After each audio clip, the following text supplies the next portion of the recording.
Сценарий жазу керек. Компьютерге қарап бастай алмай отырмын. Хотя бы бір сөз жазуды қолдан келмеді. Бірнеше минуттан кейін миым уже сылтауларды құрай бастады. Бәлкім сен Инстаграмға кіресің, Ютубқа кіресің, или аниме көресің, білмеймін. Тіпті болмаса ұйықтасаң да болады. Өмірде кейде маңызды істерді бастауға саған бір мотивация жетпейді. Маңызды жұмыстарды аяқтауға, презентация жасауға, менде болғанда мысалы дипломды бастауға.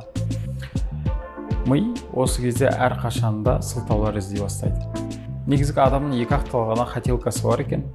Ол екі хотелка, бұны мен Марғұлан ағаның видеоларынан көріп айтып отырмын. Өзім шығармадым. Ол екі хотелка. Получается, біріншісі что-то иметь, ал екіншісі кем-то быть. Армандарға әрине қол жеткізу үшін жұмыс істеу керек.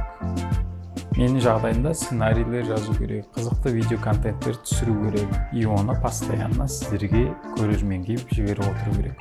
Ал бірақ өкінішке бұл армандардың жолында бізге постоянно келетін, әрқашан келетін қиындықтар бар. И сол қиындықтардан, прокрастинациядан құтылудың мен сізге 5 жолын айтамын. Бір ғана жұмыспен айналыс. Қазір информация өте көп кезең. Интернет болсын, Инстаграм болсын, WhatsApp, TikTok. И әрқашанда сен отвлекать ететін нәрселер өте көп. Ол Инстаграм, интернет болмаған жағдайдың өзінде де сенің кереметтей коллегаларың бар. Мен жағдайымда бұл Дархан. Және де телефонға звоноктар. Әрқашан звондап, достармен хабарласасың, сөйлесесің. И бұл сенің фокусыңды ұрлайды.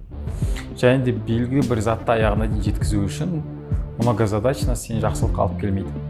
Менің кеңесім саған ең басты наушник тағып ал, телефонды алысқа қой жұмыс орнына, интернетсіз жұмыс істе. Бұның барлығы шынымен де көмектеседі.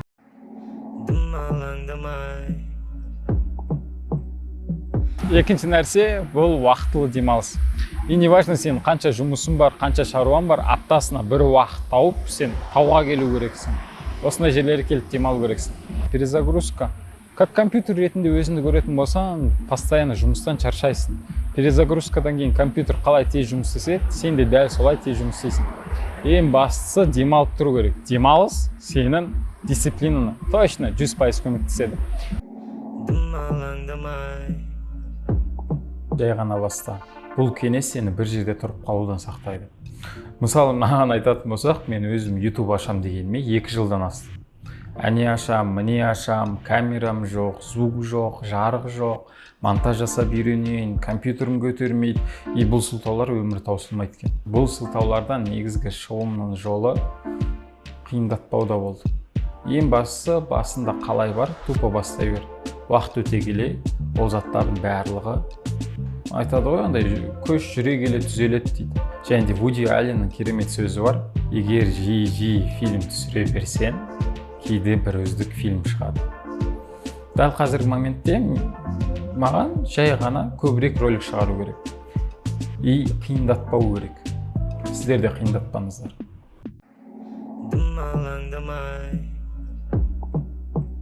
Ал төртіншісі маңызды жұмыстан баста. Түсінен бұл банально естілуі мүмкін, то что приоритетный жұмыстан бастау керексің, өйту керексің, бүйту керексің, жұмысқа келдің ең маңызды заттарды бірінші істеу керексің деген. Бұл қанша жерден банальный болса да бұл нәрсе жұмыс істейді. И дәл осы жолда саған көмектесетін бірнеше приложениялар бар. Ол Notion, Trello, To-do list.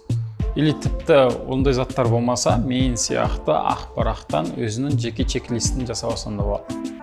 Бұл сені жаңа уровеньге точно шығарады.